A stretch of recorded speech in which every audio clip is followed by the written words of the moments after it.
Uniknya Islam itu tidak pernah membolehkan umatnya terdikte oleh sosial, Mas Andri, nggak boleh.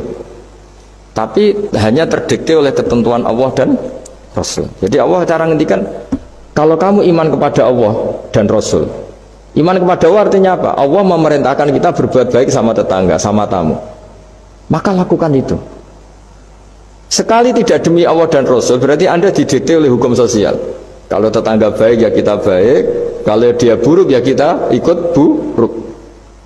Itu artinya apa? Kita tidak didikte oleh hukum Allah dan Rasul, tapi didikte oleh hukum apa? Sosial. Islam itu agama yang hubungannya manusia itu dengan Allah, bukan dengan sosial. Sehingga ketika baik sama tetangga pun itu karena perintah Allah. Sehingga kalau suatu saat kecewa tetangga kita itu kurang ajar misalnya, ya kita tetap nyaman saja karena kita baik itu atas perintah Allah. Uniknya Islam itu tidak pernah membolehkan umatnya terdikte oleh sosial, Mas Andri, nggak boleh. Tapi hanya terdikte oleh ketentuan Allah dan Rasul. Jadi Allah cara ngendikan, kalau kamu iman kepada Allah dan Rasul. Iman kepada Allah artinya apa? Allah memerintahkan kita berbuat baik sama tetangga, sama tamu. Maka lakukan itu.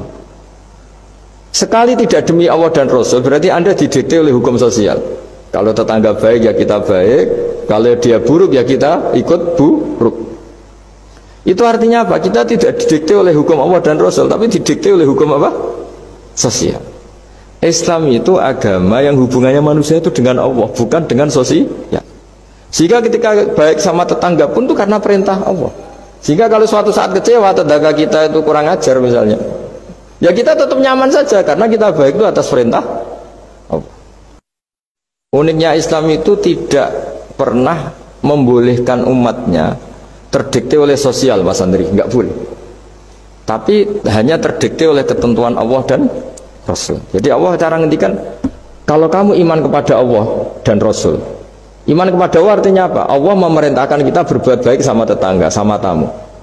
Maka lakukan itu. Sekali tidak demi Allah dan Rasul, berarti Anda didikte oleh hukum sosial. Kalau tetangga baik ya kita baik, kalau dia buruk ya kita ikut buruk.